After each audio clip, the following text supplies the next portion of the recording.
નમસ્કાર મિત્રો, નવા વિડીયોની અંદર તમારું હાર્દિક સ્વાગત છે. આજે આપણે જે પરેશભાઈ ગોસ્વામી છે, જેમનું નામ તો તમે સાંભળ્યું જ હશે, જે હવામાન નિષ્ણાત અને ખેડૂતને જે પ્રશ્નો હોય એમની પણ સાચી અને સારી માહિતી આપે છે. તો જે પરેશભાઈ ગોસ્વામી છે એની હારે જે લાઈવમાં વાત થઈ હતી ટૂંક સમય પહેલાં, કે આપણે ઓર્ગેનિક ખેતી કરીએ તો સારું રિઝલ્ટ મળે છે. અને ચર્ચા થઈ હતી એ બાને કે પરેશભાઈએ એમ કીધું છે કે જે આ કેમિકલવાળી ખેતી કરે છે એ ઓર્ગેનિક ખેતી કરે નહીં, પણ એમાં જાણે તો પણ વધારે સારું. કરો નહીં તો જાણો. તો ખાસ એના માટેનો જ આ વિડીયો છે કે પરેશભાઈની જે ભલામણ અપીલ જે સમજો તો એનાથી આપણે કંઈ થોડો ઘણો ફરક પડે. તો ખાસ એ વિડીયો છે જે લાઈવમાં ચર્ચા થઈ હતી, તો જો આખો વિડીયો. ખંભાળિયા તાલુકાના સિંહણ ગામથી બોલું છું. જી જી કાકાભાઈ સિંહણ. અને મારું નામ ભાટુ અરસી છે, કેશુરભાઈ આહિર.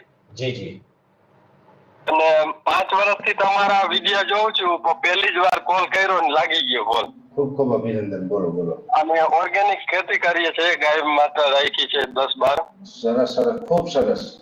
તો અમારે યુટ્યુબ ચેનલ છે, તો જો મારું નામ AK આહિર, કાવ રિલેટેડ ફાર્મિંગ. જી જી તો આપણે કેમિકલ જેમ બને એમ ઓછું વાપરીએ ને આ ખેતી કરીએ તો વધારે સારું એમ. સરસ સરસ. અને યુટ્યુબ ઉપર આ બધી ખેતી વિશે બતાવો છો તમે? હે, તમે જે ઓર્ગેનિક ખેતી કરો ગાય આધારિત, તમે યુટ્યુબ ઉપર બતાવો છો? હા સાહેબ, બધું ડીકમ્પોઝર, વેસ્ટ ડીકમ્પોઝર. તમારું યુટ્યુબ ચેનલનું નામ બોલી જાઓ. AK આહિર, કાવ રિલેટેડ ફાર્મિંગ. ઓકે. એટલે આ જે દર્શક ભાઈઓ જોઈ રહ્યા છે એ ભાઈની વાત સાંભળજો. એ ભાઈની જે યુટ્યુબ ચેનલ મૂકીએ છે એની આપણે પ્રાકૃતિક ખેતી વિશે પણ, ગાય આધારિત ખેતી વિશે પણ એ માહિતી આપતા હોય, એટલે તમે ત્યાંથી માહિતી લઈ શકશો. એની ચેનલની વિઝિટ કરી લેજો. બીજો આપનો સવાલ જણાવો ભાઈ. પરેશભાઈ, અત્યારે આપણે જે બીજા વિડીયોને આપણે કોઈનો વિરોધ નથી કરતા, પણ જો આ રીતના વિડીયો જોઈ તો આપણે કઈ કમાવાનું નહીં, પણ જે વધારે સારું ઓર્ગેનિક ખાવા મળે એ હેતુથી બિલકુલ વિડીયો. આપણો હેતુ એ જ છે. જો ભાઈ આમાં એવું છે આહિરભાઈ, અત્યારે આ ઇન્ટરનેટની દુનિયા છે ને આ ઇન્ટરનેટની દુનિયાની અંદર આજના યુવાનોને જોવા જેવું છે ને ઘણું નથી જોવા જેવું ઈ આવતું હોય આમાં બધું. આપણે કેવું જોવું ને કેવું ન જોવું આપણે જોવું પડે. એટલે હું તો ખેડૂત ભાઈને એમ કહું છું કે અમારા વિડીયો હોય કે તમારા જેવા ખેતીની માહિતી આપતા હોય એના વિડીયોમાં જોવામાં ધ્યાન આપો, જેના આધારે આપણે સારી એક ખેતી કરી શકીએ. ઓર્ગેનિક ખેતીની અમે માહિતી આપતા હોય, તમે તમારી ચેનલ ઉપર માહિતી આપો. આવી માહિતી જો ખેડૂતો જોશે ને તો ખેડૂતોને કાંઈક નવું શીખવા મળશે. અને હું તો એવી અપેક્ષા રાખું કે તમે બધા એક વખત જોવો.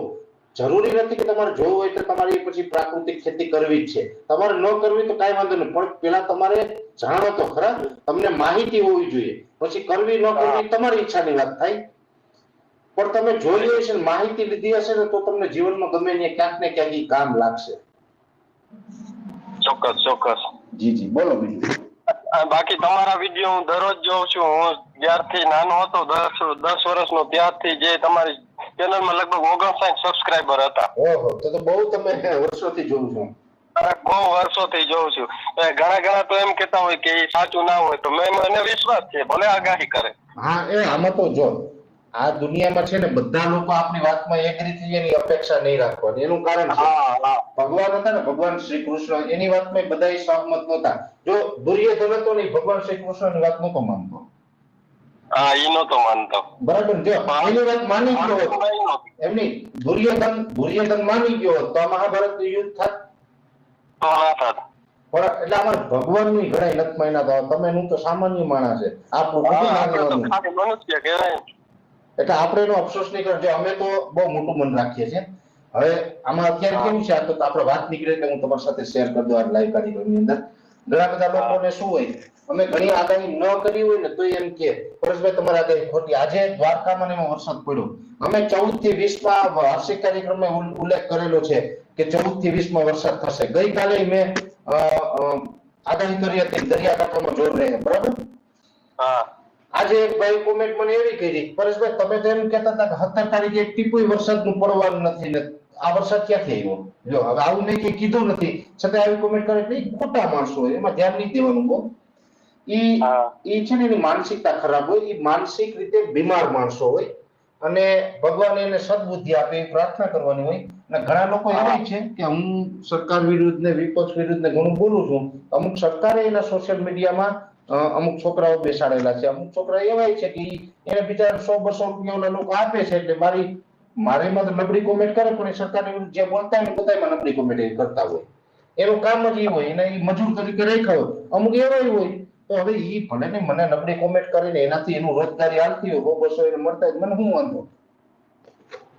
એટલે આમાં તો ઘણી બધી પ્રકારનું હોય, એમાં બહુ ડીપમાં આપણે જતા નથી. પણ આપણું હેતુ એક જ છે, દુનિયા ગમે તે કે સંપૂર્ણ નિસ્વાર્થ ભાવે અમે ખેડૂતોને માહિતી આપી. અમને જાણ એક વસ્તુ અલગ છે કે અમે કઈ ભગવાનના દીકરા તો છે નહીં. ટેકનોલોજીના આધારે મિટિયોલોજીનું જે પ્રિડિક્શન થતું હોય છે, આધારે હું પ્રિડિક્શન કરીને માહિતી આપું છું. એમાં ઘણી વખત અમારી માહિતી 5-10% ખોટી પણ પડતી હોય, આપણે સ્વીકાર નહીં, ઘણી વખત ખોટી પડી ગઈ.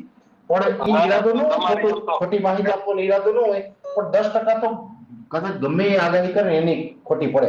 હવામાન વિભાગના અધિકારીઓ છે એ 1.5 લાખ 2 લાખ નો પગાર લે, એ આપણે ટેક્સના પૈસામાંથી પગાર લે, એ આગાહી આપે, એની ઘણી વખત ખોટી પડે છે.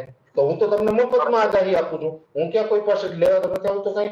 હવે એ બધું મારે પબ્લિકને ના સમજાવવા જવાય, કેમ કે આ બધાની માનસિકતા સરખી ના હોય. એટલે અમે તો નિસ્વાર્થ ભાવે આગાહી કરીએ, નિસ્વાર્થ ભાવે ખેતીની માહિતી આપીએ. અમે તો ઘણી દવા, બિયારણ, ખાતરની માહિતી આપતા હોય. ઘણા એમ થતું છે પરેશભાઈ શું અમે પૈસા લીધા છે? 1 રૂપિયો કોઈ દિવસ કોઈ કંપની પાસે લીધો એ સાબિત કરીએ ને, એનું જિંદગીભર ગુલામ બની જાવ. અમે ક્યારેક કોઈ પાસે પૈસા નથી લેતા. એટલે આ ટાઈપનો કામ છે, કરતા રહીએ છીએ અમે તો. અમારે અહીંયા આજનો વરસાદ 7-7.5 જેવો છે. હા, તમારી બાજુ વરસાદ આજે બહુ પડી ગયો, મેસેજ મળ્યા છે મને. હા, અને જેમ બને મારી ચેનલ છે ને સપોર્ટ કરે એમ થોડીક ભલામણ કરી દેજો. તમે લાઈવમાં બોલ્યા છે, લાઈવમાં હું કહું છું કે આ ભાઈની ચેનલને જે નામ આપ્યું એને તમે તારે સબસ્ક્રાઇબ કરજો, અને ત્યાં ભાઈના ખેતી આધારિત વિડીયો આવે એ જોજો, જેથી કરીને અન્ય ખેડૂત ભાઈઓને માહિતી મળી શકે. આપણે કોઈ જાતનું એડિટિંગ કરવું કે એ કઈ નહીં, જે રિયલ હોય એ જ બતાવશું. ના, ચોક્કસ. બરોબર, કોઈ જાતનું એડિટિંગ નહીં, એવું કઈ નહીં, આપણે રિયલ હોય જ બતાવીશું. સારી માહિતી આપતા રહેજો, સારી માહિતી આપતા રહેજો. અને તમે ખેડૂતોને મદદ કરતા હોય એમાં કે મારી જરૂર પડે ગમે ત્યાં તમતાર મને કહેજો. હા જી, ધન્યવાદ.